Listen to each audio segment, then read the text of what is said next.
नमस्कार. सतसाहेब. आपलं नाव? तानकू पवन बधाने. आपण कुठून आलात? धुळे जिल्हा, साक्री तालुका, दुसानेहून. आपला व्यवसाय काय आहे? शेती व्यवसाय. संत रामपालजी महाराजांची गुरुदीक्षा आपण कधी घेतली? 2020. संत रामपालजी महाराजांच्या शरणात येण्या अगोदर आपण व आपला परिवार कोणती भक्ती साधना करत होतात? ते महाराष्ट्रामध्ये जी प्रचलित भक्ती आहे, सकाळी उठून मंदिरात जाणे, पूजापाठ करणे आणि पूजापाठ करणे, फुलार वगैरे वाहणे आणि पुन्हा लगे आपला जो शेती व्यवसाय आहे त्याला आहे ना 8-9 वाजेला लगे शेती व्यवसायाला निघून जाणे. पुन्हा लगे नंतर आषाढी महिन्यामध्ये वारकरी निघायचे. भाद्रपद महिन्यामध्ये वारीला जायचो आम्ही त्र्यंबकेश्वरला वारीला जाताना आम्ही तिथं 8-9 दिवसपर्यंत आहे ना की पायी वारी जायचो आम्ही. पायी वारी जाताना ज्या ठिकाणी आमचा मुक्काम असला तर तिथं आम्ही गाणे, कीर्तन वगैरे आणि पुन्हा भारुडे वगैरे असे काही रम्य वस्तू करायचे. आणि नंतर संध्याकाळी रात्री 8, 9, 12, 11 वाजेपर्यंत की कीर्तन व्हायचं महाराजांचं. पुन्हा पहाटे 4 वाजता उठून आंघोळ स्नान करून पुन्हा नामाचा गजर करत पुन्हा पायी वारी चालायचे. असे 8-9 दिवस आम्ही हळूहळू त्र्यंबकेश्वरला जायचो.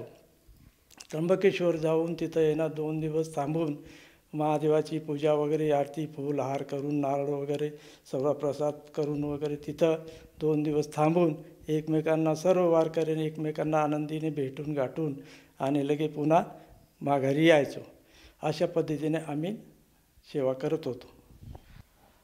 सर, जसं तुम्ही सांगत आहात की आपण महाराष्ट्रामध्ये जी प्रचलित भक्ती साधना आहे ती करत होतात, आपण वारीला जात होतात, आपण मंत्रजापसुद्धा करत होतात, मग आपण भक्तीमध्ये होतातच.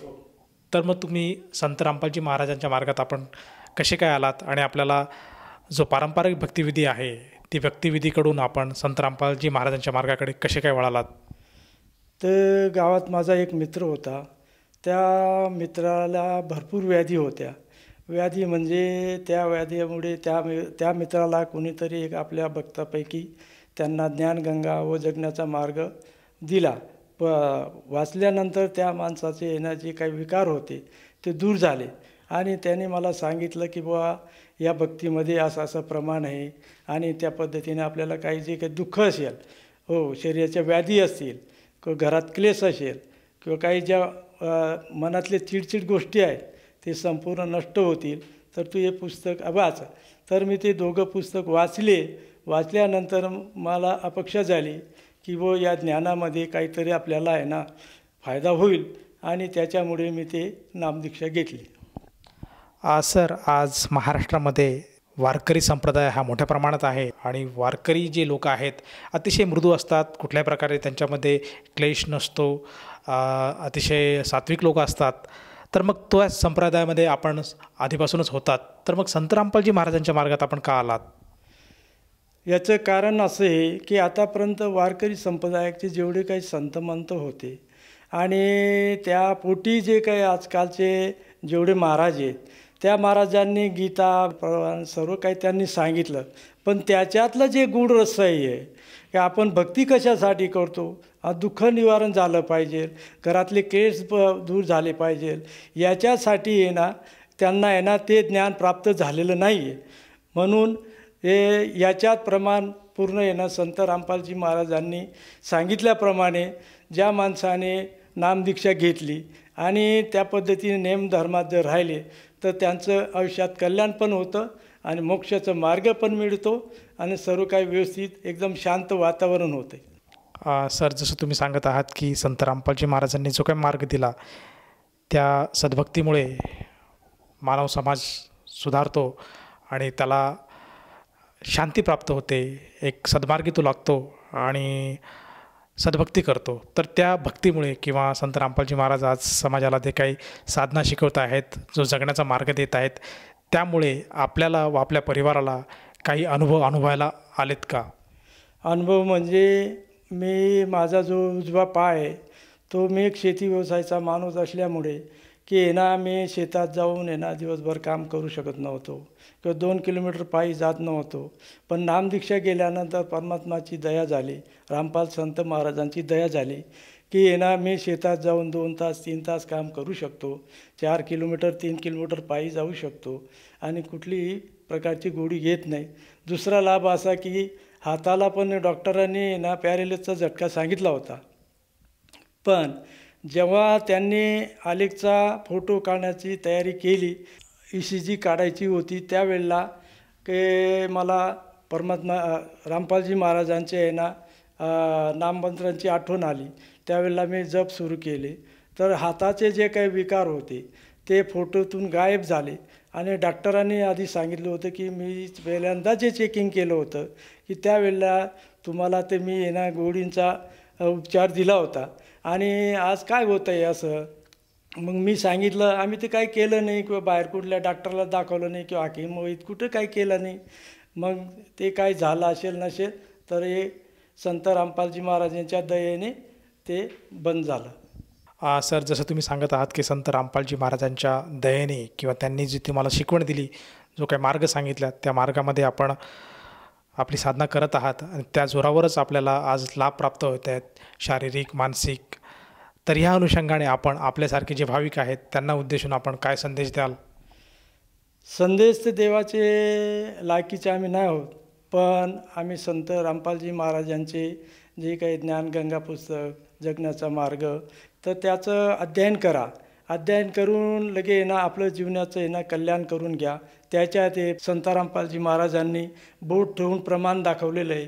असा कुठलाही संत नाही जगामध्ये की आहे ना की बोट ठेवून लगे ना आपल्याला शास्त्राचं अध्याय करून दाखवलं. तर एकमेव संत आलेला आहे पृथ्वीवर. तर त्याचा आहे ना आपण 100% आहे ना उपयोग करून आपलं जीवनाचं कल्याण करून घ्या. सर, जर आज आपल्या हाकेला एखादा साधक साथ घालूशी इच्छित असेल आणि त्यालासुद्धा वाटत असेल की आपणसुद्धा संत रामपालजी महाराजांची नामदीक्षा घ्यावी, तर तो साधक संत रामपालजी महाराजांची नामदीक्षा कशी घेऊ शकेल? आता बसलेले सर्व काही बंधू भगिनी बसलेले आहेत. आपण जे सत्संग पाहतोय त्या सत्संगच्या खाली एक पट्टी चालते. त्या पट्टीवर नंबर फ्लॅश होत आहे. आपल्याला जे नामदीक्षा घ्यायची असेल तर ही जी खाली पट्टी चालू आहे त्याच्यावर नोट करून आपण जवळच्या कुठल्याही नामदान केंद्राला फोन करून लगेच पुस्तके मागू शकता आणि नामदीक्षा घेऊ शकता. सर, जसं तुम्ही सांगत आहात की आज TV चॅनलवर जे काही नंबर फ्लॅश होत आहेत त्या नंबरवर संपर्क साधून साधक आपल्या जवळच्या नामदान केंद्राची माहिती मिळू शकतो आणि तेथे जाऊन तो साधक संत रामपालजी महाराजांचा अनुग्रह घेऊ शकतो. तर मला असं विचारायचं आहे, या साधकाला त्या अनुग्रहासाठी किंवा त्या नामदीक्षेसाठी किती पैसे मोजावे लागतात? या दीक्षेसाठी याला कुठलाही 1 रुपयाचा खर्च नाही आहे. का सर्व काही येणं सामुग्री जी आहे, नाममंत्र वगैरे प्रसाद हे सर्व फ्री मिळतं आहे. धन्यवाद. सतसाहेब. संपूर्ण विश्वामध्ये 500 पेक्षा जास्त नामदीक्षा केंद्र आहेत जिथे निशुल्क नामदीक्षा दिली जाते. निशुल्क नामदीक्षा प्राप्त करण्यासाठी आणि अधिक माहितीसाठी संपर्क करा 7030303951 7030303952. अद्वितीय आध्यात्मिक ज्ञान वाचण्यासाठी, पाहण्यासाठी आणि ऐकण्यासाठी संत रामपालजी महाराज ॲप अवश्य डाउनलोड करा किंवा आमची वेबसाईट www.jagatgururampalji.org वर विजिट करा. आम्हाला सोशल मीडियावर फॉलो करा. सर्व पवित्र धर्मांच्या पवित्र शास्त्रांवर आधारित प्रमाणित अनमोल पुस्तक ज्ञानगंगा किंवा जगण्याचा मार्ग यापैकी कोणतेही एक पुस्तक निशुल्क मागवण्यासाठी आपण आम्हाला आपले पूर्ण नाव, पूर्ण पत्ता, पिनकोड आणि फोन नंबरसह लिहून 7030303951 किंवा 7030303952 या नंबरवर SMS करू शकता किंवा 7030303950 या नंबरवर व्हॉट्सअप देखील करू शकता.